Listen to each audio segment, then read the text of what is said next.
Now recording. Hello and welcome to the Roundtable Podcast. I'm Shogun. Thank you to all the new members and the live audience joining us today. Please do join us on the Roundtable Discord server. You can find us through Discord on the conspiracy or politics sections, or you can just Google Roundtable Discord. Join us on all social media, Facebook, Instagram, Twitter, etc. Also, check out our website and forum. But most of all, join us on the Roundtable Discord server, which you can find on Google or whatever. So today, I have a very special guest with me by the name of Watchin Kushner, an old friend of mine. I met you right after I came to Discord. We've been in contact ever since. You were very suspicious of me at first. I'm not sure how much less suspicious of me you are now. However, I think we're good friends. And I've been trying to set this event up for months. So the topic is the Abomination of Desolation. And I believe it's going to be about end times biblical prophecies. It's going to be about the third temple in Jerusalem, the Antichrist, etc. But I won't put words in your mouth. How are you today, Watchin Kushner? And welcome to the podcast. I'm good, Shogun. How are you? Thanks for having me. I'm great, thank you. And just to double check, sorry, I should ask, are you recording? I am. Okay, perfect. So, do you want to just perhaps give us a quick synopsis of what kind of subject you had in mind today? We'll obviously get into it. Actually, you know what? Scratch that. This is an interview style format. So, well, same question ultimately. Just an introduction of what we have in store today. Just the basic premise, and we'll go from there. Basically, everything that you mentioned, all the above, Antichrist, the Abomination of Desolation that the Antichrist will perform in the temple, and the aftermath. At first I wanted to do a wide topic of just end times, and then I thought about narrowing it to the Abomination of Desolation. And then I found that I wanted to widen it out a little bit more, because you can't just talk about that topic in isolation. Especially since it's so enigmatic. It's probably, of all the prophecies out there, it's the most easily a controversial one of them that there is. Okay, fascinating. So this is going to be really interesting. I'm really excited about this. And again, for the audience, you will all be able to participate, ask questions, state your points of view. But we're just going to do a quick interview format first.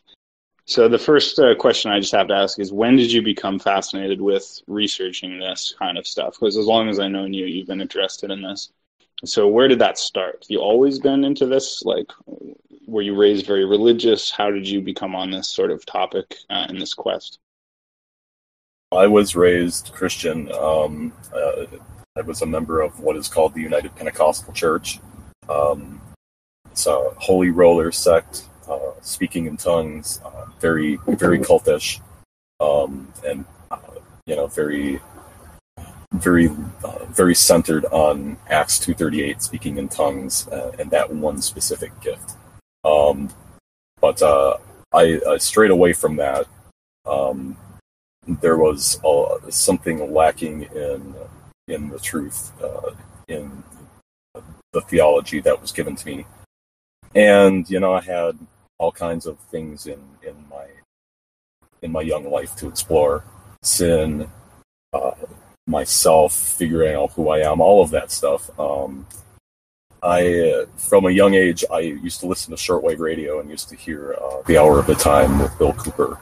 And so I always had the voice of the conspiracies in my head, even when I was a kid, and the voice of the preacher in my head,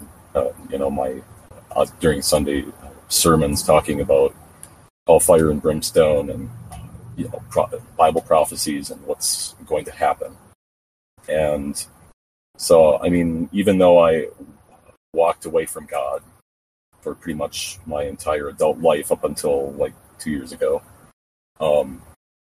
I had a background in both of those conspiracies and Christian theology. And then 9/11 happened, and it was kind of it was a huge shock, and then a very slow progressive awakening through like 2012. It really began to quicken around that time, Watching conspiracy videos on YouTube, getting caught up on all the different theories that are out there, and then just becoming aware of the evil in the world and how it was just increasing at this exponential rate. And then the election of Trump was quite a surprise to me.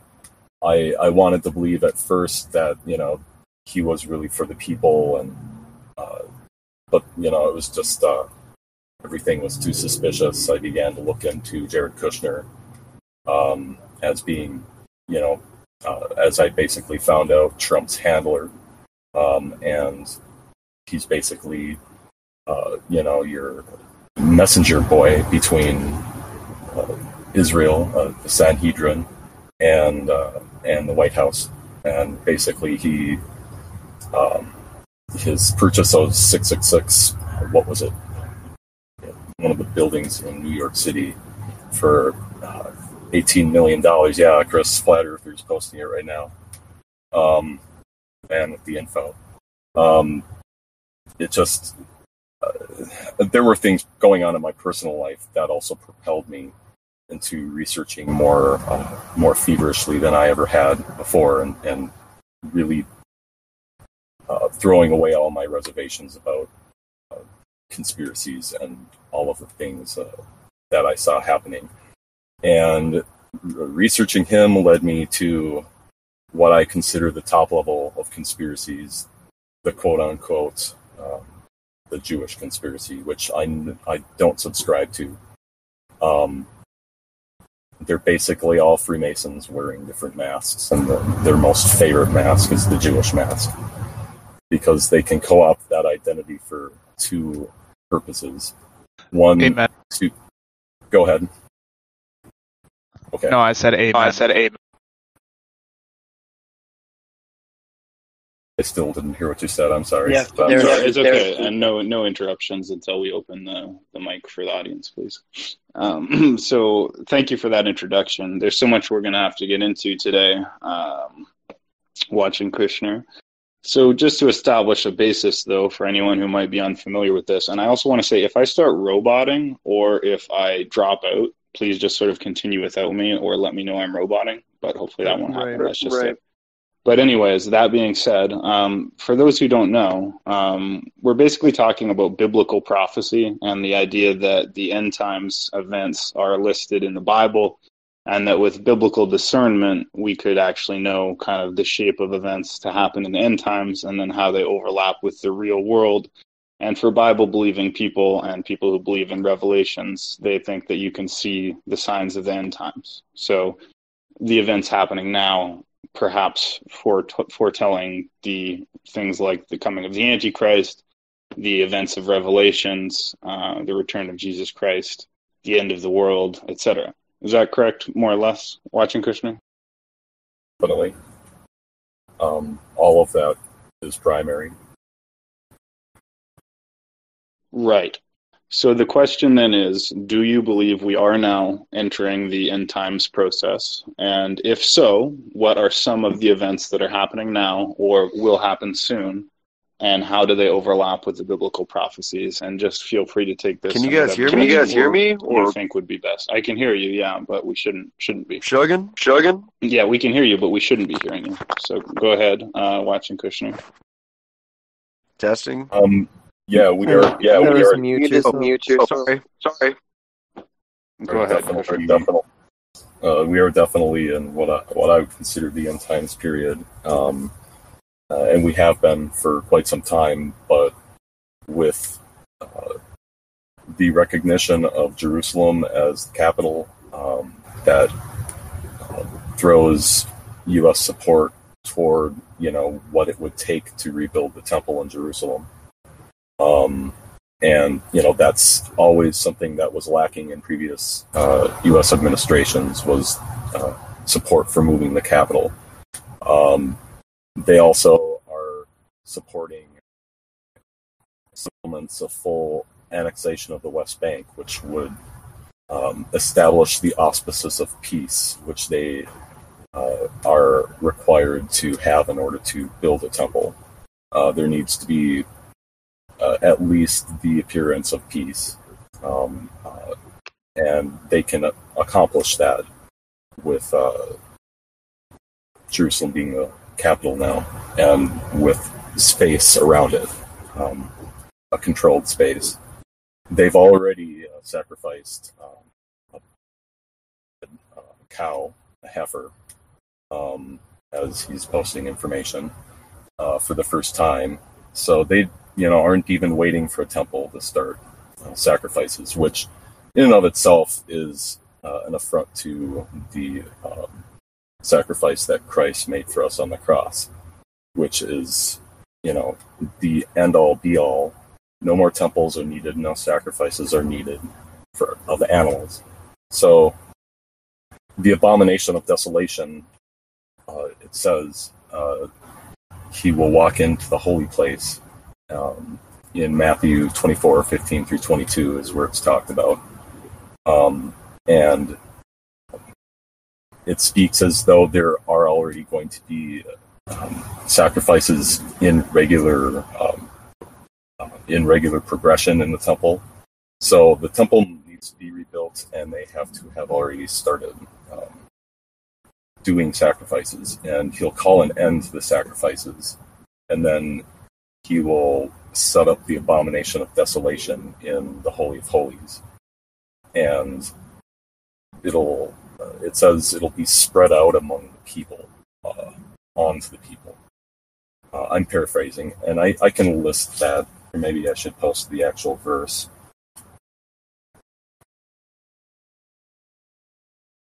That's the actual verses. I'm posting it in Special Events channel. Thank you. Yeah, it sounds really horrible, and it talks about if you're a pregnant woman, or you're nursing your child, that it'll be a bad thing for you. It says if you're on the top of your house, not to come down to get anything from the house. If you're in the field, not to go home. It's the abomination. The word is relating to an animal sacrifice. I think it's going to be an unclean animal, a totally unclean animal sacrifice of some kind. But there are other theories as well. Pig. Yeah, cloven hoof would be the satanic first choice of a sacrifice, I'm sure. If not worse than that. I may be straying off your question, Shogun. No, not at all. And there is no straying. We have a huge landscape of stuff that we have to cover, and whatever direction you want to go. My questions are just to get the ball rolling, but you and I both know what needs to be covered here. The question is, how do we elucidate it for those who are unfamiliar with this? So if I can interject briefly, I mean, in my studies, I've studied theology and religion and conspiracy theories of all different religions. And essentially what we have in the world is this weird three-way stalemate with the Christians, the Muslims, and the Jews, and then I guess you could also say the Luciferians and the Satanists, who all share, in a sense, a common worldview, but then have differences in the details. So they're all expecting different variations of the Messiah. I'm sorry, but why are you interrupting and over-talking in the middle of a podcast? That's very strange. So anyways, basically, they all have different variations of the same prophecies as regards to the Messiah, the Antichrist, the return of Jesus. And it all centers around, as Mr. Kushner will explain, the third temple. And basically, the Muslims believe that when the third temple is rebuilt, the Dajjal will come, Dajjal meaning the one-eyed Antichrist, and this will sequence the end times events. The Christians believe that Jesus will return, but there'll be a false prophet and an Antichrist. The Jews believe the Mashiach will come, and they believe that will be the first true Messiah, since they don't believe that Jesus was the true Messiah.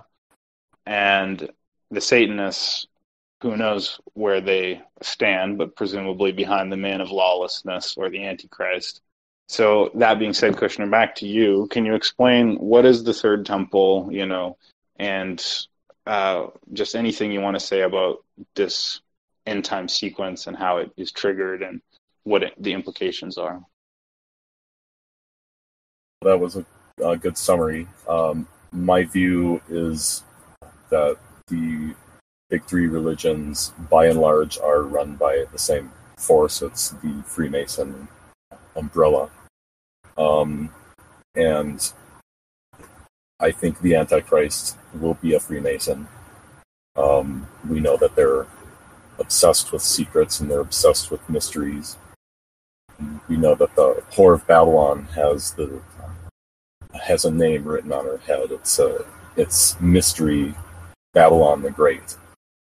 And I did some looking into this. It's not that it's a mystery that they don't know what the name is. It's that it's an allusion to mysticism and the secrets that the esotericism that the Freemasons hold on to.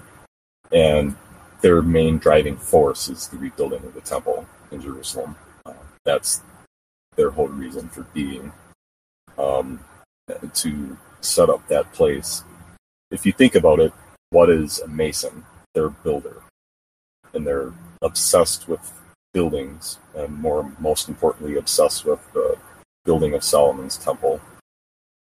They're obsessed with Solomon and what his studying of things he shouldn't have been studying. And there's plenty of theories on who the Antichrist is. Plenty of people think that Kushner is, but I don't think so, because he's in the public eye, but he's very low level. I think the Antichrist is going to be a Freemason, probably a Jewish member of the Sanhedrin or the priesthood. And says they'll. There's plenty of theories. There's even some theories that they could have recovered DNA from the Shroud of Turin and could give life to a genetic copy of Jesus. But I don't think that that's the case.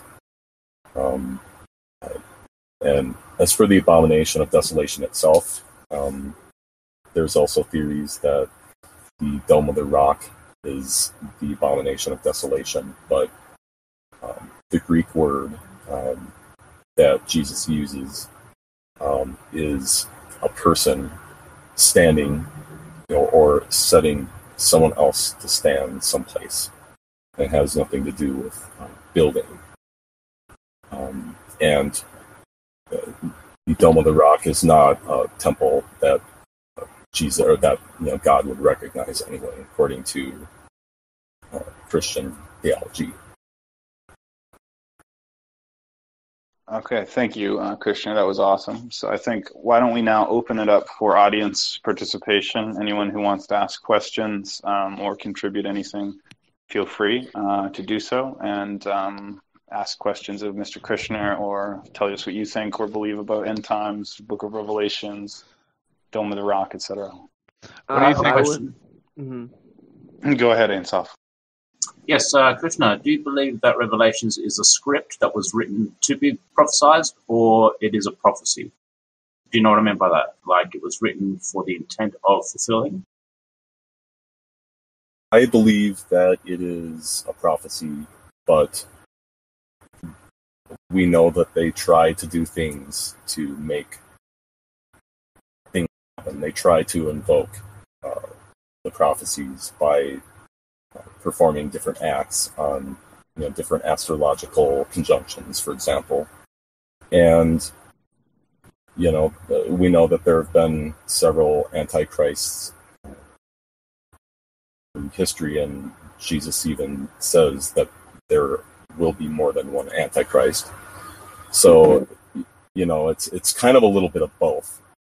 People are out there trying to invoke things to happen, while at the same time they're need to invoke these. Yeah, God knows what's going to happen, and So basically, it can be kind of thought of as a self-fulfilling prophecy, but it is a prophecy. It was written, it was written on the Isle of Patmos, and back in the day that it was written. And does that answer your question? I make sure we're on the same page. I would like to ask you about the book of Revelation. This book was written after Jesus died. Do you think that this book is Masonic in origin, perhaps, or do you think that it is? Because it prophesizes the end times, that book specifically. Yeah, my personal belief is that it is legitimate. It's not. It's inspired. It was the vision, and that it was. It's legitimate in my view. Yeah, just because it was after the time of Christ and it say so, correct. That does not mean that his vision was illegitimate. It was given to him by God. And it was a vision of the prophecy of the end times, and it was given to him in a vision. So that means that there will be there's a lot of metaphors that you have to take into play, that there's a literal assessment of what is made inside those prophecies that are given, but there's also a lot of metaphorical senses of what can be happening that you can't look past. Like, for example, the sense of war being fought in air, shit like that, that's been told throughout the beginning of the passages that would happen, all that type of stuff. Well, we take ourselves back to the time of the first Great War, sense of where now we're fighting airborne, and then you go to where we have our few antichrists, we have our peoples such as, I guess you could call Hitler as such as an antichrist, as such as someone as small as inside the effects of history as Father Donovan and whatnot, of this sense of that these men are using the word of God in their own agenda and their own assessment to bring basically pain and conjure amongst us as beings that should not happen. Correct. So what I'm trying to get at is that there's a lot of what's been said inside his vision, John's vision, whenever he was given it to him by God, that has a lot of metaphorical happenstance, and there's also a lot of literal assessment that's being brought to him by God. But the illegitimacy is not there because it's brought to him. So remember, there's a 2-minute mic time. So thank you for your contributions. Did anyone else have a question for Mr. Kushner, or did you want to respond to that, Watchin Kushner? I have a question. Okay, go ahead, Chris. All right. What do you think of that Netflix show Messiah? I haven't seen it, but I've had my eye on it. Basically, it's like a Muslim antichrist that makes a peace treaty. I don't think it's a peace treaty with Israel, but he goes to there's a lot of weird things about it. Do you think the antichrist could potentially be Muslim? Yeah, there's definitely that possibility theory. Trying to think of where it is exactly. The passage that talks about the 666, the number of the beast. I had seen something about that passage of the actual word was something in Arabic, even though it was written in Greek. There's the Dajjal portion of the Quran, and I've seen in popular culture.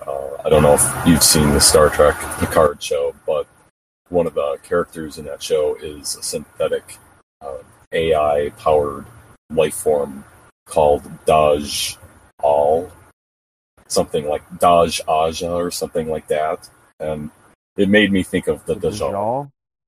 Yeah, the one-eyed, essentially one-eyed creature in the Quran.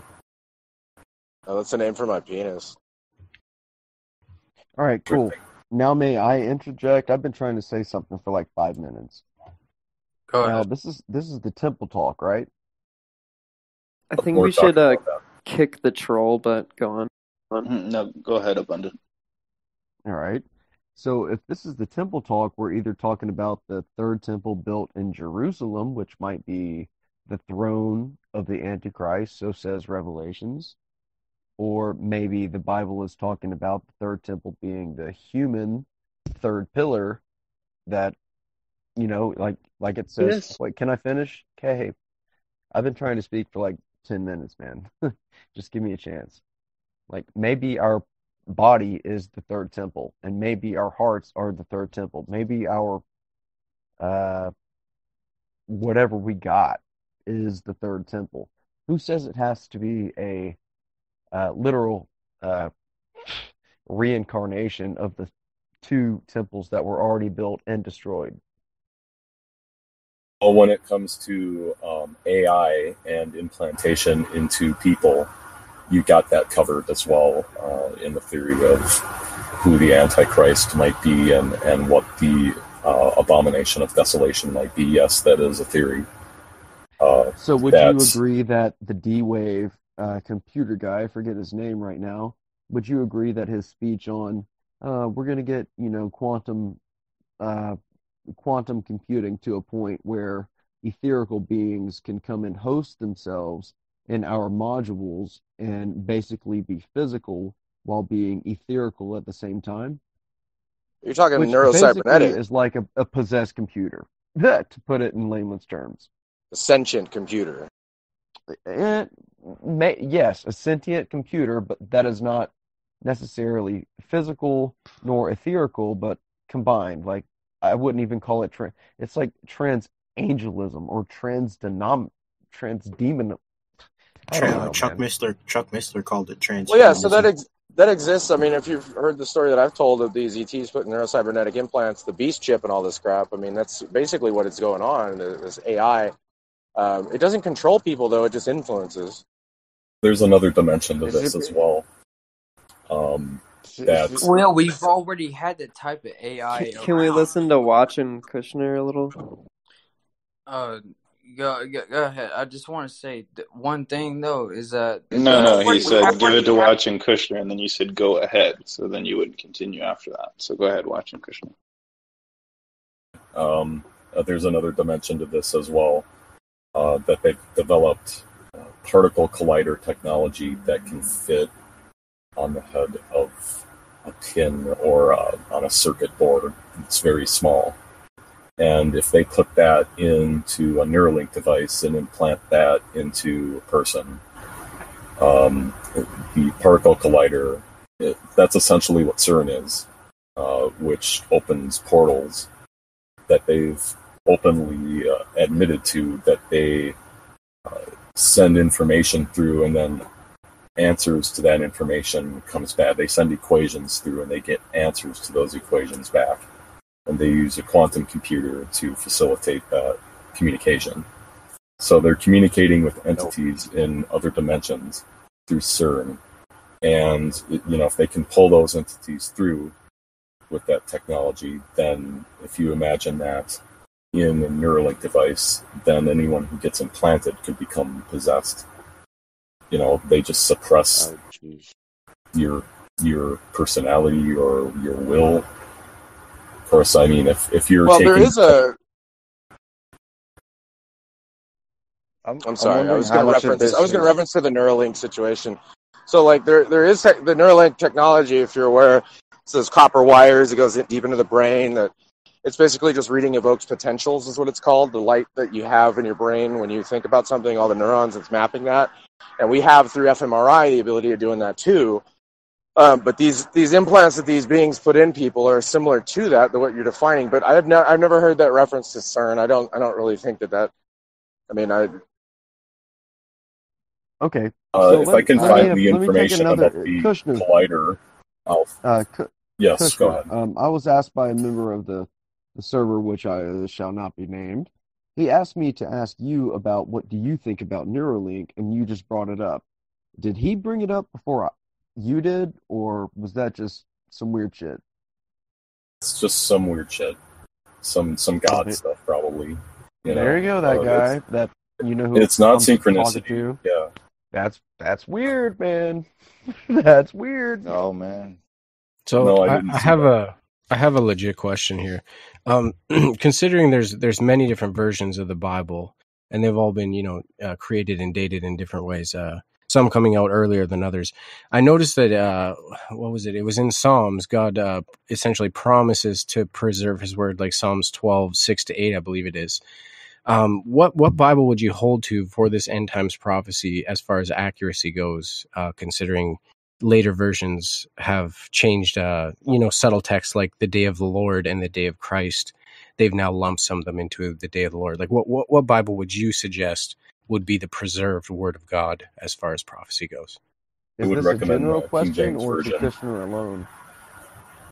Always defer to Kushner first, and then only take a turn if otherwise available. Gotcha. Yeah, I accidentally posted an NIV passage earlier, and someone pointed it out to me. I definitely recommend the King James Version, actually. Fair enough. That was the first translated, yeah. Yeah, I've heard the 1611 version of the Bible is actually more accurate. I have to wonder how much of this is following a self-fulfilled prophecy type situation where they read these end times type works in Revelation part of the Bible, and then they start to implement it as if it's a blueprint or something like that. Is something like that potentially the case? Alluded to that earlier. There is a bit of that going on. There is there's a specific sect of Judaism, especially, that works to try to invoke their becoming their Moshiach. They have a song, "We want Mashiach now, we want Mashiach now," and we want Mashiach now, we don't want to wait. And they just repeat it over and over and over and over again. And the Prime Minister Netanyahu, when he was a younger man in the 90s, was talking to the Rebbe, and he was asking him what he could do to make the Mashiach come back. Or not come back, but come. They aren't expecting a second coming. That's the Christian point of view. So I misspoke. But he's like, what can we do to make the Mashiach come today? There's still a few hours left today. What can we do? So yeah, there are people out there that are trying to do things that they think will invoke different things to happen, different prophecies. But when it comes to you can't self-fulfill all of the things that have happened. It just... So I think that a lot of these prophets back in the day, when they were spitting the prophecy out, was written down, and then what's happening is that it's being played off of with these intelligence communities' social experiments. I think they did it with what's his name, talking about the nuke. Who's the guy? The guy that did a bunch of prophecy. Anyway. So I think that they're reading through a lot of these old prophecies and rehashing them in modern times and all the stories. I'll remember it in a second. I believe we've gotten off a topic of where we started out at, about the... I know nothing about these neuro whatevers that you're talking about as being implanted and put into people's brains, but you do know there's already a form of that that's being portrayed now inside of basically an alpha version assessment of data farming, right? Like, what does that do? What is data farming? Data farming is... Okay, well, hold on. We're not going to talk about data farming right now. We can do all kinds of events. Like, we can do all kinds of events. Just send me a suggestions channel or whatever, right? I'll give you a second to get on your point, but remember, we're talking end times, Bible prophecy. If you want to do a different event about a different subject, you can always put that in suggestions, okay? So I'll give you... go ahead. what I'm giving here is, long story short, you're talking about the manipulation of the mind per se. Well, that's basically what that is, in a sense of artificial intelligence being able to do that. It gives you reasons to consume, right? All right, thank you. I understand, and that was very, very, absolutely right. Well said. Absolutely, thank you. So I guess Watchin Kushner, I do want to ask this. What do you think about the massive locust swarms going on in the Middle East? Do you think there's any chance this could be related? Also, do you think it's in Africa, I think, huge locust swarms. Also, the coronavirus, do you think that these could be signs of end times type events or no? Yep, all of those pestilence, disease, war, rumors of wars, got all of those. I'm probably missing a few.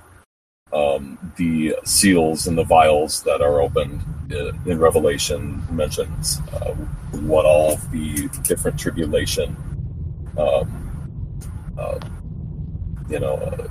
occurrences will be.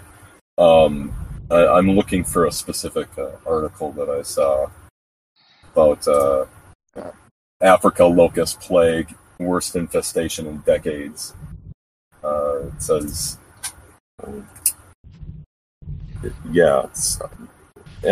worst. Even cows are wondering what is happening. It says. How do you find what was really said when you have stuff like the Council of Nicaea and stuff where the Roman Empire co-opted some of these words to where it was once used as a tool against power to instead aggregate power? Religion. None of the religions are anything that I would endorse. Even institutional Christianity, I don't endorse. You have to read the Bible, the Word of God, for yourself, and then question the churches and the preachers and their theologies, because many of them are. What was your? I forgot what your original statement was or question. I'm wondering what is over the years. It's potentially been co-opted. Definitely, it's still being co-opted. The Pope has made many changes, and on the Jewish side, the Adelsons, who are Trump's funders, want to add a book of Trump to the Torah, to the official record. So, which is standard practice in Judaism. They are always making additions and commentaries on their previous works and counting those commentaries to be worth more than the actual Bible or the actual Torah it's written on. Kushner, I have a question about Jared Kushner. So he owns that building. It's the 666 Fifth Avenue building, and the claim is that they're making RFID chips in the building. I was trying to look for some evidence of this. I wasn't too successful. I was wondering if you had anything on it. Not offhand, but I got separated from a bunch of my data through my lost device. So I had something on that at one time. I can do some looking. But yeah, I've heard that as well. That's the 666 RFID. Do you think that's true? What's that? I don't think. Do you think they could potentially be making RFID chips in those buildings or no? In that building? I think so. It's definitely possible. It's possible. I just want, because I'm trying to find some links to this, and I'm just having a lot of trouble. See if I can help you out. I know I've seen info on that, at least a video or two. It's been a while though. Really quickly, NSA is still here. I don't think NSA is still here. Going back to you talking about not endorsing any of the religions, would you entertain that there is no spiritual event taking place, that this is just a manufactured or self-fulfilled event by humans, or are you not willing to entertain that? I'm not willing to entertain that. Like, it's humans trying to play Antichrist, even going back to Judaism again, within this one specific sect, specifically Chabad. They believe that within every generation there's a Moshiach in waiting, and if the right moment occurs, they will be called upon. So, I mean, everybody thinks they might be it, or they might be him, but only he really, or she. I'll even,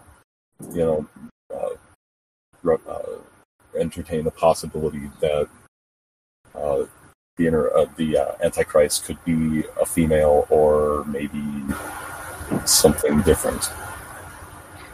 So just to get your opinion nailed down really clearly, you think the new Messiah and the Antichrist are part of a spiritual necessity or a spiritual event? Correct. Yeah, it's a predetermined event. Do you mind if I go into this a little bit? Sure. Yeah, definitely. So basically, what's going on is, like, there's demonic activity going on in this world, and the demons are in collusion with the higher ups to basically fulfill these prophecies. So they're deliberately doing this for power, Like, demons need specific things to be done, so they're deliberately fulfilling the Bible prophecy just so they can get their Antichrist in. So I had a quick question. Does Watchin Kushner agree with that last thing said, real quick? Yeah. The fallen angels are imprisoned, and they are able to communicate with their human followers through esotericism, which is not for their good. It's only serving the demonic purpose of communication to facilitate basically the transference of knowledge, in order to use that knowledge to create technology to free the fallen angels, because they can't free themselves. All right. So I was wondering, what event do you think will trigger the end times? Like, do you think it would be Donald Trump being reelected or not being reelected in 2020? Well, I think that I've been focused, kind of super focused on the Abomination of Desolation, trying to answer that specific question, because I feel like that's the precipitating event. Like, we're in it now, but that's the thing that'll what about the peace treaty? And I would agree with the peace treaty as well. I think that there's definitely got to be a treaty with the Antichrist to create a false peace, right? Yeah, First definitely. peace and sudden destruction. Yeah, they will say, when they say peace and safety, when they proclaim peace and safety, peace and security, then sudden destruction will come upon them. And forgot what I was going to relate that to. Does that relate to nuclear weapons? Well, I think it could easily relate to the war in Syria and the fact that Israel is holding that one straight passage to the Mediterranean Sea that, the Islamics and everybody is trying to conquer for a long time. They need to gain probably control of Mount Hermon, which is in that area. That is a possible. That's where the fallen angels landed originally. Right. I was about to ask too. Does the Antichrist have to be Jewish? Isn't there something about him trying to be from the line of David and trying to satisfy? Because for the Jews to accept a Moshiach, he would have to be, I would think. But I mean, who knows? It's all straight out of Babylon, really.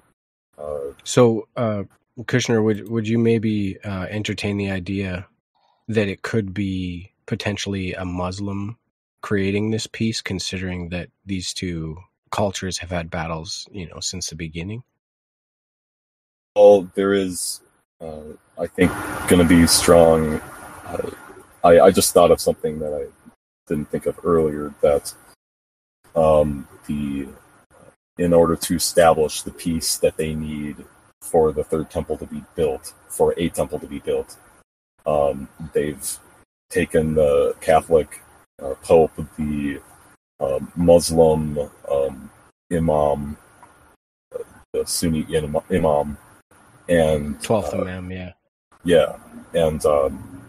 and a separate agreement that Pope signed with the Sanhedrin, and they're basically formalizing that, and they're going to say that it'll be fine for Muslims and Jews to pray together in the new temple when it's rebuilt. I should try to find that information.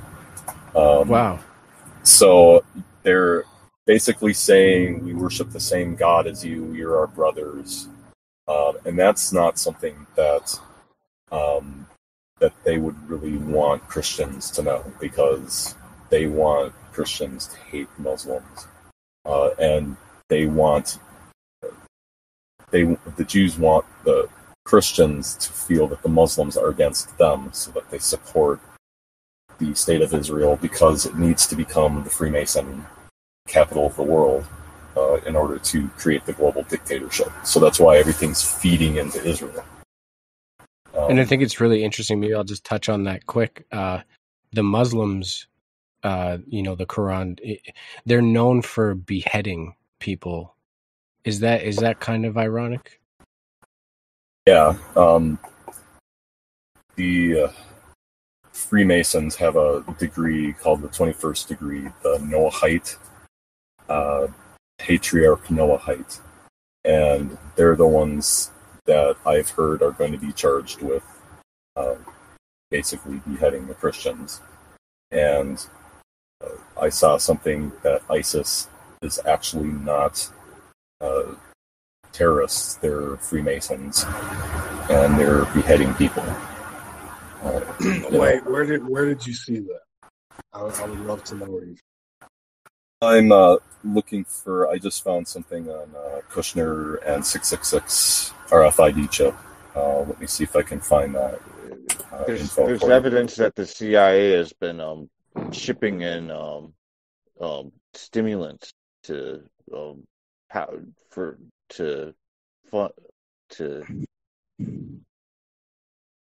power, or to they're shipping stimulants into the ISIS forces or whatever that's going on over there. I've also seen. I would highly doubt that. I mean, it showed up on the roundtable. Geopolitical, situation that we're in Syria, where ISIS is fighting against Assad, and we hate both. I mean, I have no doubt that some American aid has gone into ISIS inadvertently. Can't really say that the CIA is behind ISIS. Watchin Kushner, are you familiar with the Third World War conspiracy that's falsely ascribed to Albert Pike, but it's actually written by an anti-Mason? Yes, I am. It's in his letter to Mancini. Right. Do you find that there might be any truth to the what will happen as the aftermath of the Third World War, of the so-called peace between Israel and Palestine? Not sure I understand your question. Do you think that there's going to be peace established in the Middle East between Jews and Muslims, for once and for all, so to speak, after the Third World War?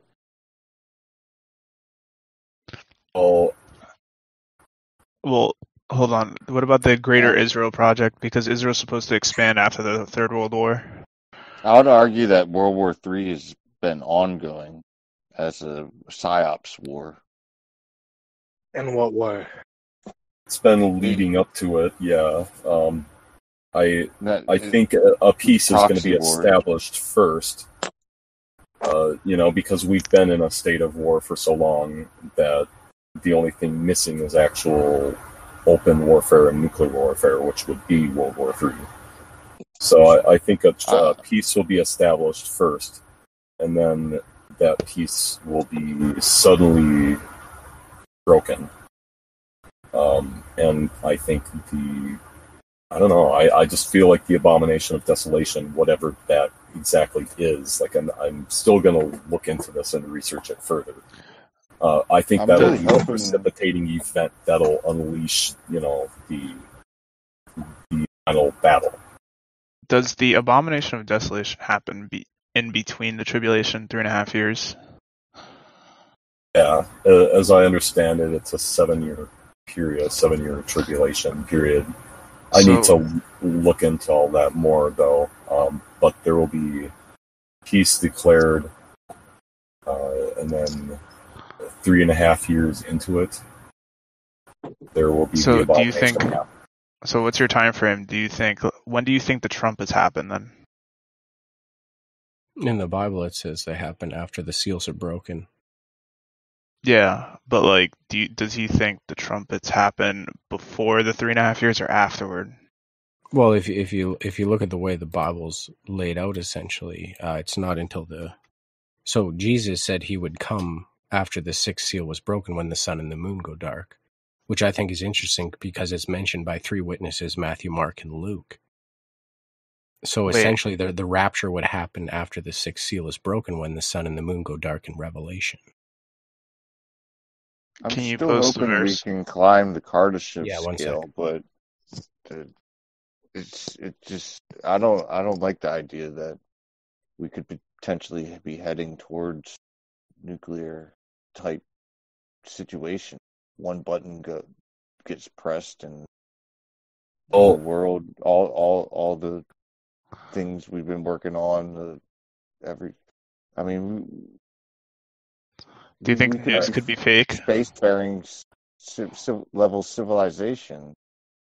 Watchin Kushner, do you have a sort of idea of what Neo-Babylon would be like, or Neo-Babel, as you've put it, or? Well, Chris's post about Greater Israel is kind of, basically trying to put that Babylon back together again. If you look between the Euphrates and the Nile, you have the vast majority of what used to be the ancient empire of Babylon, which was, if you look worldwide, all the worldwide cultures, they share the same pantheon, the same gods, just different names per culture. So you know that Babylon was a worldwide empire. They just subdivided it like they do.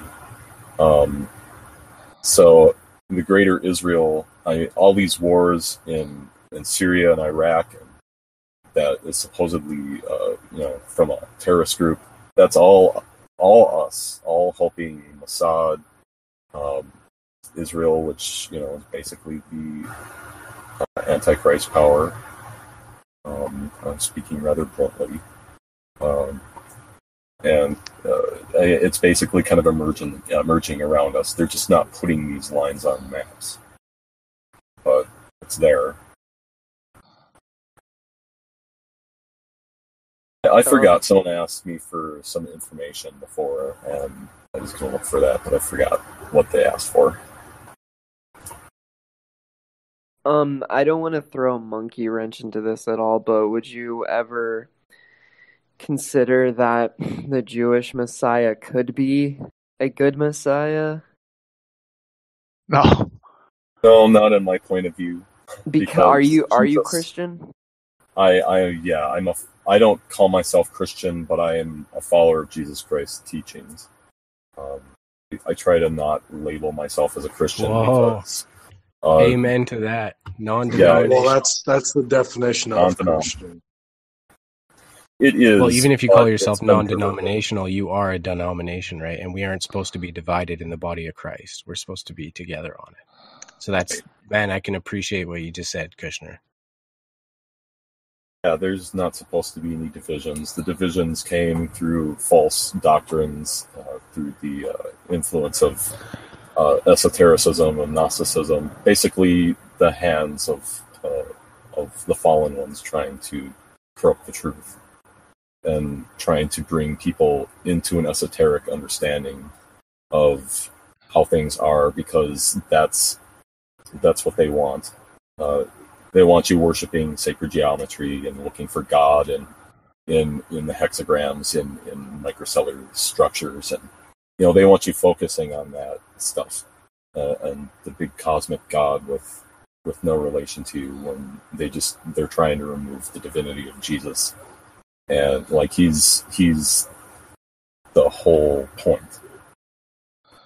In my view. So yeah, I wouldn't believe the Jewish Moshiach to be the actual Messiah, because they rejected Jesus as the Messiah.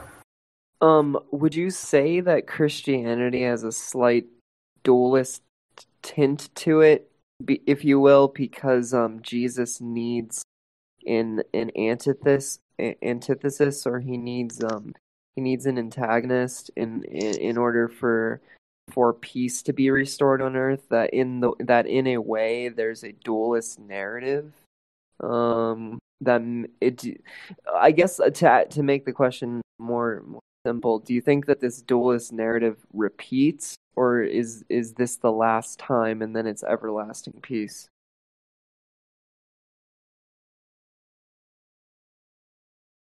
You repeat your basic question. Do you think Christ returning is going to bring about everlasting peace on Earth, or do you think that there's going to be a time after this as well where he's going to need to return again to restore peace again? Well, you were talking about the dualist. There is no dualistic nature to God.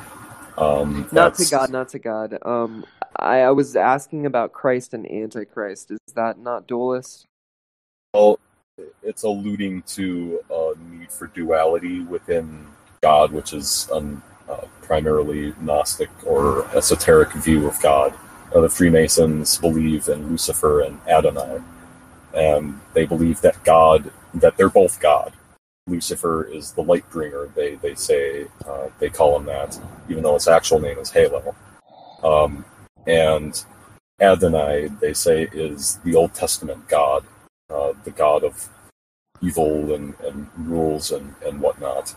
And they call themselves Freemasons. They want to be free from the rules of Adonai, who they basically equate to the demiurge of Gnosticism, who is a mistaken deity that was never supposed to have been created, but was a mistake created by Sophia, who actually created the entire universe. And the demiurge gave rise to this reality that we live in. And they think that Lucifer is the hero that's coming in to try to free us from Adonai. And that if they merge all the opposites in the world, merging male and female, inverting male and female, good and bad, that they're going to collapse the matrix and free themselves from Adonai, the demiurge. So, I mean, God is there's no dualistic teaching. There's no God. Jesus doesn't need Lucifer, Satan, in order to. That's not the point. The point is that humankind, is fallen in sin, and he came to redeem us.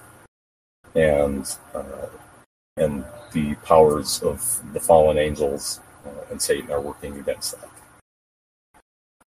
And I think maybe to touch, Body, have you studied like the end times occurrences, like the 2300 days of the desolate temple and such? If I don't know if that was referred to me or Kushner. Yeah, I think it Kushner was has to a you. better answer. I think Well, he might have a better answer than I do. And I only ask because the way that the 70th week of Daniel, this prophetic thing that's about to happen, works out to be, is there's 7 7 years of this temple, essentially. And this is referred to, and it's why I appreciate Kushner's view on holding the King James only, because it separates the day of Christ and the day of the Lord, which is very important when discerning a prophecy, essentially. So the first 7 years of this temple is the 70th week of Daniel, and then from the halfway point, which is 3.5 years, until the end of the day of the Lord, which is very different from the day of Christ. You've got this prophecy fulfilling as well. So when you asked about the dualistic thing, like, God has predetermined that Satan was going to happen anyway. Like, before God ever created Adam, he knew that whatever he created as a free-thinking creature with the capability of sin, that he would have to send a sacrifice, a perfect sacrifice, to pay for the sins of that free creature, essentially. And that's the interesting part, because the day of the Lord and the day of Christ is completely separate. The day of the Lord is actually talked about as wrath in the Bible. And that's where a lot of the Bibles kind of get it mixed up, is they'll say all of it is the day of the Lord, when in all reality there are some day of Christ and then some is the day of the Lord. But the second coming of Christ is after the essentially the marriage supper of the Lamb, when Christ returns on white horses with all of the people that haven't received the mark of the beast and the saved people, to take over the earth for 1,000-year reign. It's a very interesting prophecy. So, Body, if you haven't read like the Bible at all, but I would suggest it, man. Like, this is an incredibly interesting thing. And this is not a time for me to debate you, but if you haven't read Zoroastrianism, I would also encourage you to read it, because it's older than Christianity, and it's very inspirational and foundational to Christianity. But please, older doesn't make it true, though. Right. Older just makes it part of nothing to do with it being older. So is it monotheist, or is it like a? It's more of a dualist, because it has deputy gods in Zoroastrianism, namely Anahita and Mir or Mitra. So I don't really consider it a true. Is it polytheistic? Mildly, I don't yeah. think It's like Catholicism. It's between true monotheism and Catholicism, to where there are deputy gods to Ahura Mazda or Ormazd in the Middle Persian, that you can appeal to in their own right, and they are independent, but they're subject to Ahura Mazda. And Ahura Mazda is the supreme god, and Ahriman is the force of evil. But there's still other gods out there, so they're like above saints, but they're not co-equal to Ahura Mazda, at least until the 5th century. It's often touted as monotheistic or dualistic, but when you actually study the religion as the Persians and Parthians and just Aryans in general, of course I use Aryans in the historical sense here, not in the Nazi sense. It's not purely monotheistic or even dualistic. Well, yeah, I think all this is good for summary, but if we can get more on the topic, like for Watchin Kushner, like I would like to ask you, when do you think they first started trying to get in touch, if you will, with like the Solomonic magic that was going on in Babylon? Like, when did they start trying to get back into that stuff? The Masons, if you will. Well, the Masons as an organization started much later, but its roots are in occultism and mystery schools is the same. That it all started with the fall of Lucifer, Halo, and the fallen angels, and how they were cast. Basically, the Book of Enoch calls them the Watchers. And they were imprisoned for their sin, which was leaving their heavenly estate and coming down and mating with human women. And so when you mentioned the cultures with all of the different gods, those are the fallen angels posing as God and being up the position of God among themselves. So Zoroastrianism, Hinduism, all of the other ones, the ancient Egyptian pantheon, the Greek, Norse pantheons, they're all associating the same deities, different names per culture, per language. And you can even see this in Norse runes. The rune for Odin is the same as the sigil of Azazel, who is the chief watcher.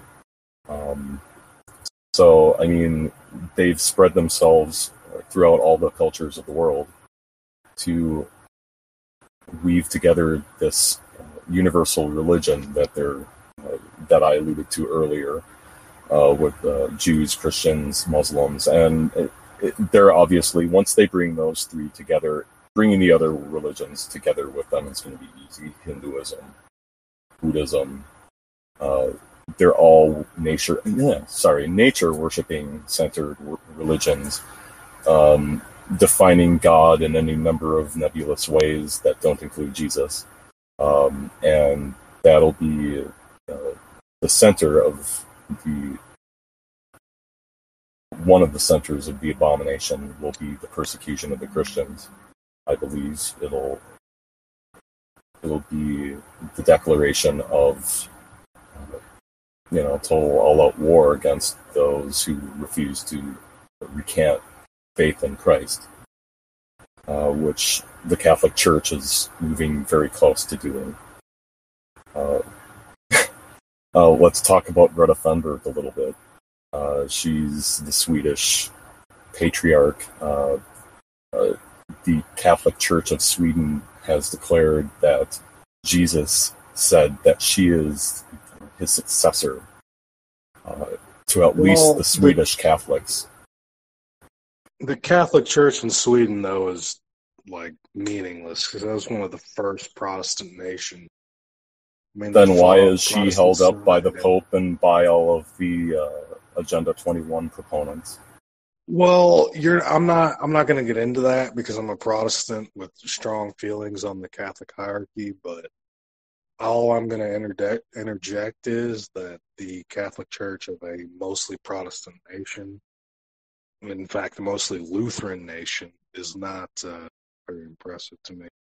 And the Pope declaring anybody anything, thousands, hundreds of thousands of people died for my right to not give a shit about what the Pope thinks. So I don't. It's not what we think; it's what they believe and what they think that's important.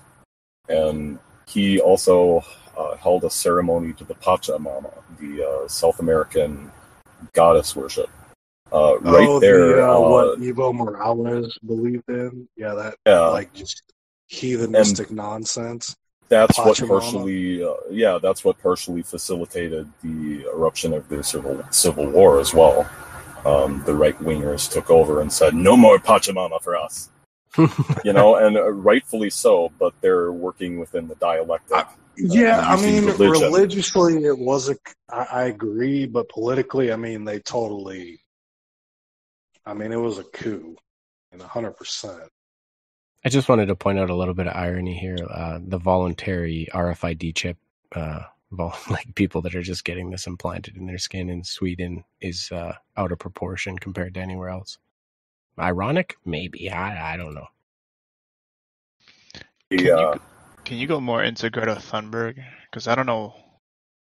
She has a lot of significance. I don't know why, though. I don't either. She's a 17-year-old. Yeah, 17-year-old girl. She looks like she's 11. I thought she was way younger until about 10 days ago. But some people have said how much influence she gets. But yeah, someone else. Some have said that she suffers from Down syndrome, which would be a great tool for them to use to, for sympathy, to deflect criticism. Like, this person is just a insensitive person criticizing this poor girl who has Down syndrome. Maybe she does. And she's on the spectrum is what's going on. She has autism, not Down syndrome. Okay, autism. I knew it was something. Yeah, it's autistic spectrum, yeah, and she's got developmental problems as well. Like she went through like eating disorders and stuff like that. Like stopped talking for like a year and a half and crazy stuff. That's unfortunate. She's being used as a tool, and I wonder she could be. Sorry, go ahead. I was just going to ask while we're on Greta, would you find it realistic to look at what she's pushing essentially is this global warming thing and how much money is being sucked in by governments due to carbon tax, when in all reality, I'm sure you would agree with me, correct me if I'm wrong, we would call this pestilence. We would call what pestilence? Like we would call essentially the extreme temperature changes that certain countries, especially secular ones, are experiencing would be a type of pestilence delivered from God, as opposed to something that we actively control. Or something that isn't pestilence disease? Pestilence is disease. I would not consider that. So it's not weather, it's not droughts or famines, or no. I would consider pestilence like grasshoppers. Flies, pestilences are certain diseases, viruses. Well, what about what happened in Egypt, like when there was severe food shortage? But not all of that was pestilence, though. I mean, the flooding of the turning of the Nile to blood, the frogs, the grasshoppers, that's not all pestilence. Well, I think we should look at the Greek term for pestilence and then realize that God uses pestilence either to bless or to curse. Would that make sense? Mean, you can look at my father knows ancient Greek and he's a theologian. It's not me, but I've grown up with that and I know all that. But at the same time, in a lay context or just dealing with everyday people, like you have to grapple with the current definition. Like I could go into all kinds of Latin definitions that just don't jive with how people currently see it, and it doesn't really matter what I say, even like the word province or republic or anything like that. Like I know the original context, but that's kind of irrelevant to how people and I hear what you're saying, yeah, but the New Testament, especially prophecies, were written in Koine Greek, which I found really interesting. Like when you look up the word pestilence in Greek, like it just became very clear to me, and maybe I'll ask Kushner on this. Like, would you say that a drought or a famine is a form of pestilence? That's all I'm asking.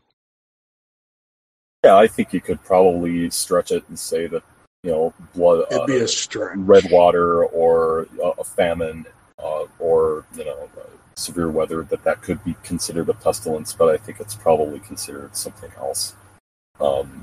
You could look at the Greek word for pestilence, but I would look at the actual verse and take the actual Greek word that's there and then backtrack. I did a bit of that with researching this topic, researching the word abomination in Daniel, which is written in Hebrew, and then Jesus's words, which were written in Greek, and looking at those.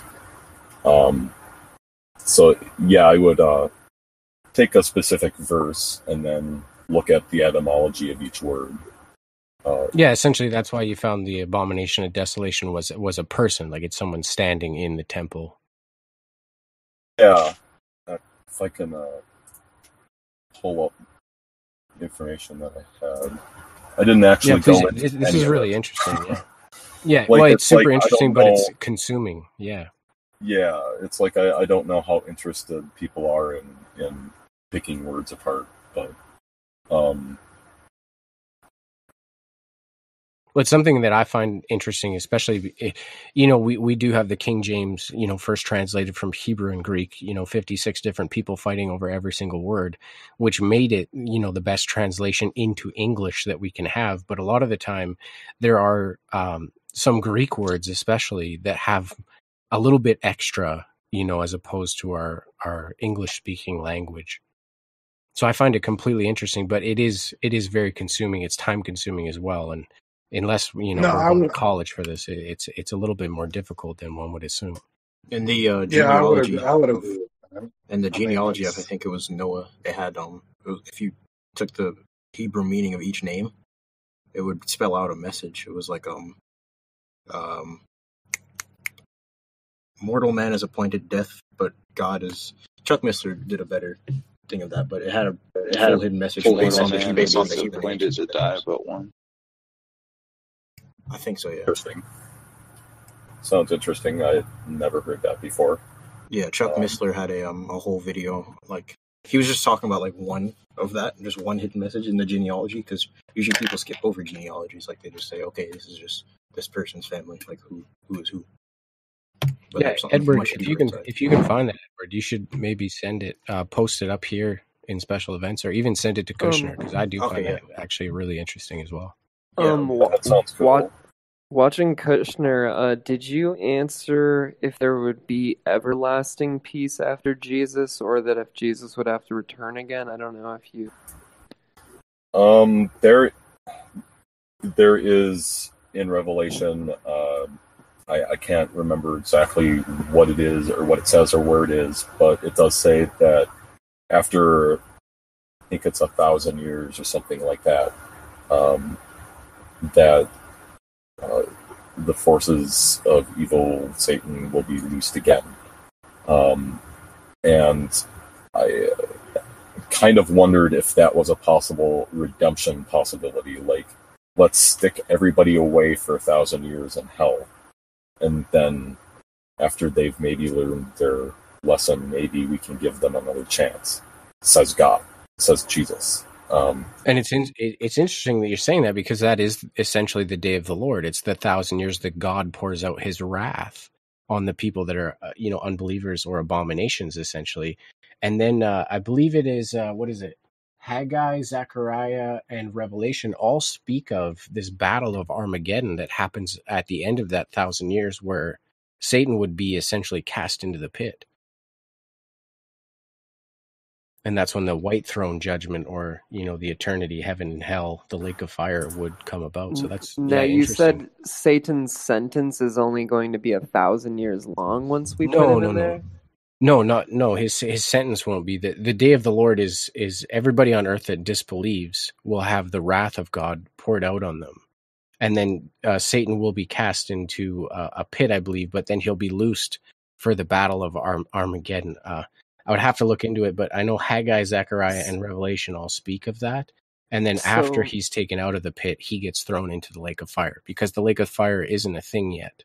So there's nothing specifically written about eternal peace or not? For Christians? Like for Jesus believers? For Earth. There's a falling away of the world, and then there's 1,000-year reign when Christ comes back. It's 997 years of great blessing. 1,000 years of Christ being king? Yeah, king of the earth. Anybody that doesn't take the mark of the beast essentially gets to come back after having the marriage supper of the Lamb. They get to come back with Christ on white horses and rule over an Eden condition earth, is what a lot of scholars agree on. It says the old earth will fall away and a new one will come forth, and we get to essentially reign on that earth for 1,000 years. Is the way I interpret it anyway. Maybe Kushner has a different opinion, but this is probably the most interesting conversation I've had in a long time. So I appreciate anybody's input. I would quickly like to ask this guy if you don't see the similarity of the Zoroastrian every 2,000 years the good God will rule, and then the next 2,000 the bad God will rule, then the next 2,000 the good God will rule. Is that not the same concept borrowed by the Christians? Was it? Okay, that's for Kushner. I didn't know if it was for me or not. I'm not sure either.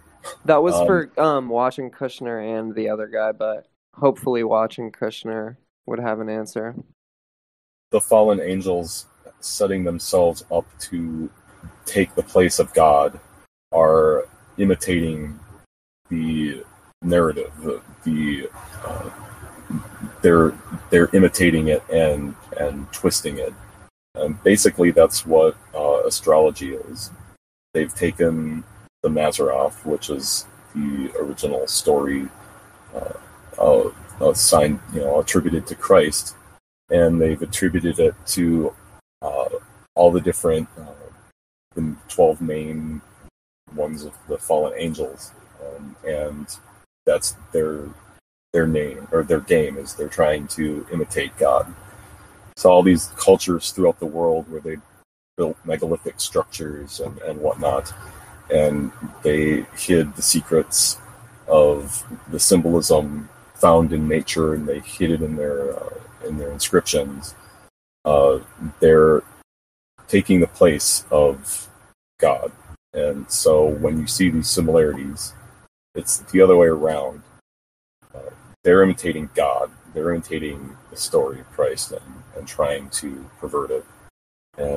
But why is it that the Zoroastrian version came first, is what I would ask you, and then I'll just leave it at that. If you go back to the Book of Enoch, that's the true beginning. It's where the fallen angels landed after the Adam and Eve were expelled from the garden, and they went out. Question. Oh, sorry. Go ahead. Oh, I have a quick question about the Book of Enoch. Since it's not in the Bible, is that like a sign that we shouldn't be delving into those types of things, or is it something that was set apart? Like we figure out like the missing link and we search for it and we actually find something else about it? This is a perfect example of something of a prophecy in a way that is both completely prophetic and one where humans were trying to hide the truth. The Catholics in the Council of Nicaea removed several books that they didn't want to be considered canon, and Book of Enoch was one of them. And it's because it goes through and identifies the fallen angels by name and tells exactly what they did. It expands upon the verse in Genesis that talks about the Nephilim and how they are the product of the union of fallen angels with human women. So if God, that's why it was removed. God promised to preserve His word. Yep. So it actually, I'm sorry, it actually says in Enoch that the information would be hidden and then re-emerge later for a generation afar off. So I didn't mean to interrupt, but it was just trying to follow through to complete the question that you asked. So the Catholic Church did hide that on purpose and not include it in what we considered the Bible now. So, I mean, the Apocrypha, the so-called Apocrypha and so-called pseudepigrapha should be considered, in my opinion, to be just as true as the rest of it. And Book of Enoch. Because I'm trying not to take anything, like, if God said He's going to do something, I'm saying He's going to do it. So I'm trying not to, take anything for speculation. And I think I hear what you're saying, Edward. Like the manuscripts that we hold are not the preserved Word of Enoch. There are parts, destroyed or missing from Enoch. But I wouldn't put it aside God to hide something from us, especially if it pertains to, like, in the future, in 2020, we're all revolving around these conspiracies, per se. I have looked at the Book of Enoch and the talk of Nephilim. You've got these statues in Egypt where full-grown men are literally holding full-grown lions. It's a very interesting concept, but I hear what you're saying. When you're saying, if God promised to preserve His word, why is this, not a part of the Bible? It's up to us living here in the end to bring it to people's attention. I kind of started a Bible study of Enoch, or a study of Enoch, and then it kind of got lost under other things. Partially this that I'm doing right now. Well, if I may interject, I think the Book of Enoch is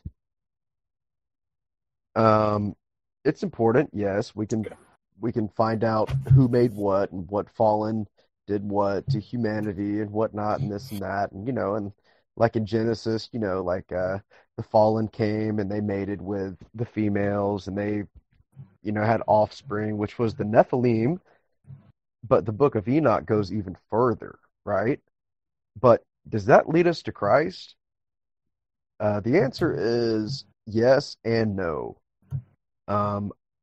When I think of a canonical version of the Bible, I think of follow Christ, follow his ways, and, enter into the kingdom of God. I don't think we need the book of Enoch. That's why it's not in the canon. But at the same time, I believe that it might be a tool, aside from like the Apocrypha, for example, just for those who are really seeking, the origins of the fallen to look into. But does it lead you to Christ? It can. Should you start there? Maybe you should. But what I'm trying to say is, it doesn't take all that to get to Christ. Like, to get to Christ, you can read, like, the New Testament, for example, and never, ever, even read the Old Testament. And why are you trying to cover up Enoch, Abundant? Real quick though, when they put books into the Apocrypha, that's just calling you stupid. Like, they're just saying, look, you're dumb, you can't understand these books. If you try to understand these books, you'll lose faith in Christ, so we don't trust you reading them. Like, these books are meant to be read. They're not going to like scar you if you read them or like take you away from Christ. It's not so much to be scarred, it's because the Bible says, as the days of Noah were, such as the coming of the Son of Man will be. I'm just wondering if there was Nephilim in the days of Noah. They were doing some stuff. I'm wondering if they're going to resurge, because there was Nephilim after the flood as well. They were in the Promised Land. I thought the Nephilim were killed. They were killed by the flood, but then when they went to the Promised Land, I forget who it was, but they came back with the report and they said there's giants in the land. The Nephilim were the cause of the flood, to cleanse the land of the corrupted DNA. But they did exist after that. And, yes, because you said we're like grasshoppers in their sight. Weren't they like the biggest? Yeah, and then there's also the verse. There's also the verse in the Old Testament that talks about passing your children through the fire to Moloch.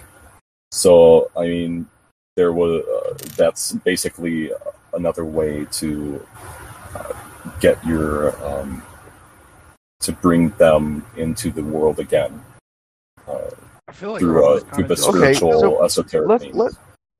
Let's take it all the way esoterical here. Let's say the Nephilim or the fallen, since they were sent from the etherical, the heavenly realms to the earth, let's say they were smart enough to build pyramids or effigies or idols and whatnot. And let's just say we know what's about to happen. Let's try our best to get off the earth. Therefore, the grand deception, which could be a false alien invasion.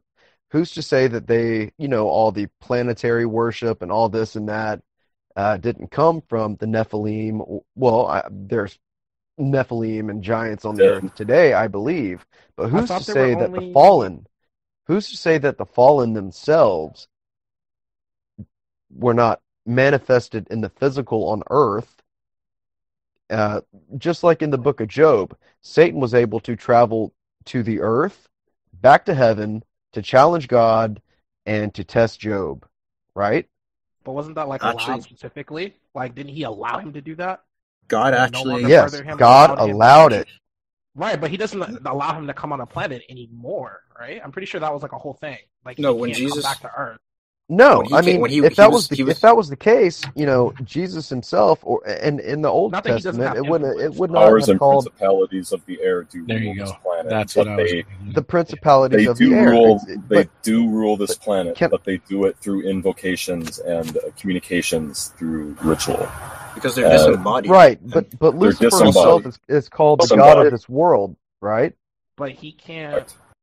I don't know. I was ready. One at a time, guys. And Job. A lot of good shit coming out here, but one at a time. So let's go Abundant, and from there, okay? Okay. All right. So if the Bible declares Lucifer as the god of this earth, the god of the world, he clearly is not the god of the heavens. So if he was cast down to earth, and in the book of Job it talks about, Lucifer being able to travel to and fro, like he wasn't necessarily, like Lucifer in biblical terms was the minister of music. He was the first and best angel, and he was like, in biblical terms, he was like, I'm the best. His pride got to him, and in like American terms, we have this term that says, pride comes before the fall. And I don't even know if that's biblical or not. It is. But pride goeth before the fall. Right. So that's exactly what happened, because the first free will was given to angels themselves. And that's why if humans are literally made in God's image, just because we have free will and just because angels do as well, doesn't mean that they're not jealous of us, because they might not be made in God's image. I think you hit on a good part there. Yeah. If I may, Zoroastrianism actually offers insight onto the subject of fallen angels. Very much insight. In fact, Zoroastrianism practically revolves around the fall of the angels, but they characterize them as the stars and the planets, and that they use astrology to fool humans into getting influenced by them rather than in getting directly influenced by God. And correct. On transcendent. That's my point. Like maybe they left. Maybe they left Earth. Hold on. Let's give Surprise. We don't know what your Let's point give Surprise the mic and then Kushner. Well, no, it was just a short question. I was asking if on transcendent is Zoroastrian. I'm Zoroastrian and Mandaean. I'm Mandaean. Mandaean, what is that? It's an offshoot of Zoroastrianism combined with the teachings of the prophet John. I'll have to do some reading. I've never heard of that.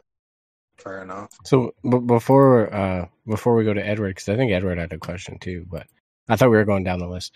I wanted to mention, like, the Apocrypha, the Apocrypha itself. It wasn't necessarily at all accepted by the Hebrews. It is a Latin Vulgate and a Septuagint, essentially. So I don't know. Considering that its unknown authorship and doubtful origin, I don't know if I would consider it inspired word of God. But I did also have one quick question for Untranscendent, because you seem to know a lot about this Zoroanism, or whatever it's called. Is there a type of salvation? In Zoroastrianism and Mandaeanism, the salvation is offered through Ahura Mazda or Hayi, depending on which of the two branches you're referring to. And it's offered by way of choice, by way of free will. So one has to align their free will with the morality of Ahura Mazda or Hayi in order to be to gain salvation. Not only at the end of life, but every day. Okay, I mean, interesting. Wikipedia articles get you so far, but can you explain to us in like Cliff Notes terms what Mandaeism means to you? Just the Cliff Notes of like what that is. Mandaeanism, in its most summarized sense, is the idea that there was basically the logos, or the potential, and from that came the two gods, the good and the negative god, or the positive and the negative god. From them came the angels and the demons. The angels and the demons made an agreement together that the earth and humanity should be created, and then the angels and demons together created earth and humanity. Sounds That kind of sounds very Gnostic much in like my Gnosticism. opinion. Soul Yeah, I Divers, was do gonna you have say, any It's how the does that interjection opposite on differ of this? from I'd Christian love to Gnosticism hear Gnostic? Soul and the Divers. same as Gnosticism. It's the opposite It's of the the opposite same. of the same. We got a lot of good shit going on in this event right now, but let's do it one at a time. What were you I'd saying? Yeah, love so to yeah, hear Soul Divers. I was just I was just gonna ask how untranscendent views that as different from Gnosticism. Well, actually, as Watchin Kushner stated earlier, the Gnostics view Lucifer as the good entity. The Zoroastrians and Mandaeans, when they look at the Old Testament, they view the being of free will as more like akin to Krun or Anramenu, the negative god. The Gnostics, they flip this. So are you trying to say? Wait, can you rephrase that? Yeah, because I'll make it this is very fucking simple. fast. I'll make it very simple using Old Testament names only. So the No, Gnostics. you use your own Yeah, thing. use your own. Like it's fine. I did. Like, just use what. I did, but that may have been too wordy for or too many different things to look up for the gentleman. But just using the Old Testament names alone, the Zoroastrians would perceive Yahweh as good. They would not perceive the serpent as good. The Gnostics perceive the serpent as good. Okay. So it's like a Gnosticism that views the Lord as okay. So it takes Zoroastrianism's dualism essentially, but then uses Christian terminology. Am I off base there? That's not correct enough. In fact, it would be better to say that Zoroastrianism and Mandaeanism are practically identical to Christianity. There's really not much difference. So could I ask you this, untranscendent? Since this is a third temple topic, would you? Well, I guess you probably won't or couldn't, but from a Christian biblical perspective, would you believe that the third temple physically could be the throne of the Antichrist, or maybe a juxtaposition of the third temple, which might be the human body and soul, spirit? Okay, so I'm more personally interested in Watchin Kushner's perspective, and the reason why is because he brought something to my attention that I did not think of before. I'm like a political nihilist. Like when I see Jews in Israel saying that the Mashiach has to come by this time, I just call like this is all fake. There's nothing spiritual going on here. But this is all like just humans wanting power. But when Watchin Kushner brought up the idea that these people could be in contact with demonic forces or with satanic forces, and that there's an actual spiritual connection that they're upholding to gain this power, I think that's like the most interesting concept that's been brought up. And as far as like the third temple goes, that yeah, maybe they are building it because they are communicating with these fallen angels. I think it's very interesting. I think it's more interesting than the nihilistic kind of meaningless power and greed perspective. Yeah, So- but so what do you overall, think- I think your Go ahead, belief sir. is way more interesting because I mean I've never heard of this Mandaeanism. I've heard of Manichaeanism as it pertains to Zoroastrianism. I've heard of Mazdaism as it pertains to Zoroastrianism. I've never heard of your belief, like ever, which is kind of surprising.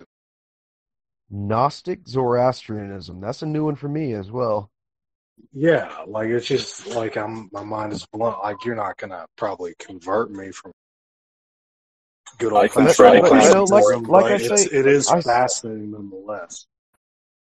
I say it all the time, you know, there's a field full of rabbit holes. You're going to be running through it, right? And there's a bunch of different rabbit holes hidden in grass. Be running at the speed of your might, right? But I want there's so many rabbit holes. You don't want to trip and this break your leg in one. You don't want to fall into one and get stuck in one. You know, I'd rather break my leg in one and hobble out of that thing than to be stuck in it forever, because there's so many. And if the fallen are here to deceive, then there are so many, and I used to study the occult. Like I used to be. Hold on for 1 second, everybody. Just for 1 second. We'll get right back to this. But Belushi, we want to nominate you for Knight of the Round Table. So that'll be surprise. Yay or nay? Thank you, kind sir. I trust your judgment. If you think Belushi's good for it, I don't see any reason to oppose it. You've shown me nothing to oppose it. All right, thank you. Belushi, will you accept Knight of the Round Table? I will. Thank you. All right, thank you, bro. Welcome. True Blue. This guy's fucking... From blue to purple. Congratulations, Belushi. Congratulations. I would like to hear Soul Diver's opinion on it. He's pretty quiet. I don't want to derail anything. Let Untranscendent know. I'll get you some more information about that if you would like it, about their communications with the Fallen. Yeah, I would thank you. I'll add you. Hold on, sorry, Kushner. Will you accept Knight because you did this whole event? You were Knight a long time ago. You've always been a Knight. You're just squirrely as fuck. You don't trust me, but you just trusted me. Anyways, Knight. I second that. Kushner, will you accept Knight roll?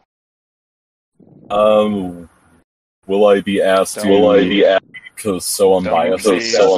Goddamn paranoid. You will be asked nothing except to fucking. Yeah, no, Kushner. Accept it, bro.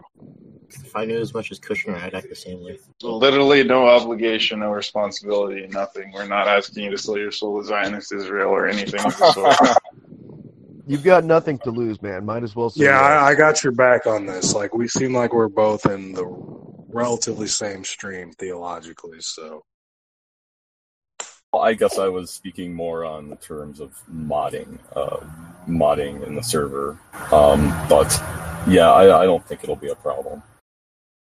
All we ask you to do is whatever would be reasonable to protect the server from like absurd things such as absurd obscenities, etc. Delete them. That's about it.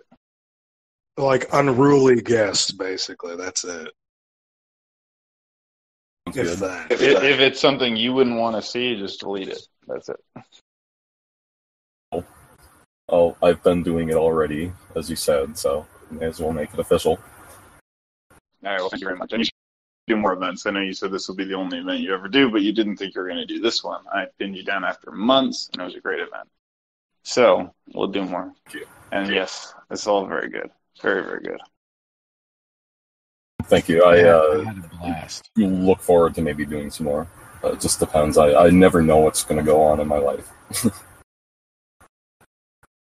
None of us ever do. Continual involvement is not, required. Like I break away for days at a time because of my job and my other job. It's no, you'll be fine. Cool. Sounds good. Hooray! Hooray! Yeah. So, should we end the event there? That seems pretty fucking good. Yeah, we can. I'm not. We can keep fascinated. There's no end to it. Go ahead. Free studio time. I'm fascinated in untranscendence worldview. I mean, because I usually go just nuclear on fucking Gnostics, but this man has a different perspective that's rooted in Zoroastrianism, which is a religion I respect. So it's kind of like I'm trying to figure out where he's coming from. I think at this point, all religions, or religion or not, or whatever you want to call it. I would say no, because only certain religions can save it. And surprise it, if you follow the Bible the way you do, you know that not all gospels lead to the same place. Well, yeah, that's true. That's true. I mean, there's the apocryphal gospels, which I believe in. But yeah, the Gospel of Basilides, for instance, leads to a very different place. The Dead Sea Scrolls, the Isaiah Scrolls are actually amazing because they prove that, a certain script in human history has stood the test of 2,000 years, which is, that holds a record on some level. But I would beg the question at this point, what does love demand? Like, I don't know anybody in here, to be honest, but I love all you guys. This has been an amazing talk. And, regardless of the persecutions I might get, I would suggest to you that we are all fallen. We live in a fallen place, and that life isn't pointless. It's not meaningless. And the only way to heaven, essentially eternal life in a place of peace and paradise, is through Jesus Christ. Well, see, and I would agree with that. And for me, love is, as instilled in me by my parents, who are very strict Christians. Love is all human beings. Like, I love pretty much everybody. I mean, that sounds cheesy, but it is what it is. Not at all. But I'm just trying to figure out the Zoroastrian instinct of it. Well, check this out. Love, the biblical definition of love, 1 Corinthians 13, 4 through 7, right?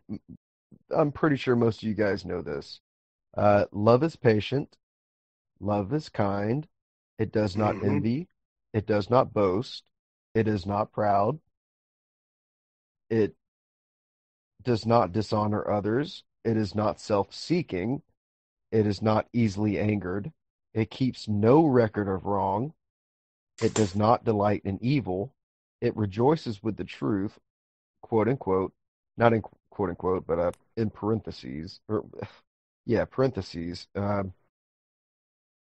rejoices with truth, to whichever truth you hold on. Truth is truth, it always protects, it always trusts, it always hopes, and it always preserves. And that, I don't think anybody can deny, is the definition of love. And if God is love, then love is God. And, like the golden rule, like do unto others as you would wish to be done unto you. I don't think anybody could argue against that. Well, I think Jesus essentially God argued is against just. Wait, who was the first guy talking? That was me. Untranscendent. Go ahead. And the only reason I say he argues with that is the golden rule is very different from the parable or the story of the Good Samaritan, was treat others as you would treat yourself. So if you're going to eat a meal every day, it might be in your best interest, as far as what Jesus says, to feed other people as well. And that, I think that is a definition of true love as well. But I agreed, with that passage in Corinthians. Like, I applaud you for speaking it out loud, Abundant, because that's one thing I see that it's missing in the world today is true love. Yeah. Like, I mean, for example, like I watch all these YouTube channels of these rich guys going to poor countries, just like touring it and doing their whole just whatever YouTube channel, they're traveling YouTube channelers, right? And that's how they get their money and whatnot. But the people with less money are the first to welcome these people into their homes. Like, in the Bible it says, for example, it's easier for a camel to go through the eye of a needle than for a rich man to get into heaven. Now, that's not necessarily true, because you can have wealth in the terms of money, but what it's talking about, I don't know if this is a word, but no, parabolically is not a word. But in parable, it means like the guy that is humble, who has nothing, that gives his last penny out of hospitality or out of love, out of humbleness, out of grace and mercy. Like, you're a guest in my house. Come in with me, eat. I think that's a great definition of love. And, it sucks because it's like the more, if money is the root of all evil, then the more money you have, you're going to, apparently, So Love so of the money. world goes. You're The going to love look. of all Apparently, money. you The look love of down. Yeah, I money was on gonna is the people. say, root of all evil. exactly. The love of all of money is the root of all evil. So you Right. can have a lot of money and do really good things with it. You could start, selling Bibles. You could get Bibles in the hands of people that have never heard of the Bible. In subjugated countries, like people that literally it's illegal to hold a Bible. Like if you walk down the streets in Muslim land, you literally get killed for preaching the gospel. Yeah, I mean, my sharing the Bible. own Do you father know has had Galatians? AKs pulled in I'm his sorry, go ahead. face for trying to smuggle Bibles into Somalia. I mean, it's a serious business in Wow. some parts of the world. Dude, in But I would Malaysia, I've ask, just learned this the other day. In Malaysia, their laws require you to be a Muslim. Like if you're not a well, Muslim, you cannot live there. I do want to derail Malaysia. just a bit and ask Untranscendent if his foundational text is the Avesta or the Bible. Which he gives Neither. more The what? weight. Neither. My foundational text is the Codex Nazareus. What does that include? Because I'm not familiar with that. Well, the Codex Nazareus includes many books, some on baptism, some on what to wear, some on the cosmology, some on John the Baptist prophecies, some on Adam. Have you guys, girls, females, and in between, ever heard of shit? Well, never mind. There it goes. Sorry. Was it a non-canonical book you were thinking of, or what?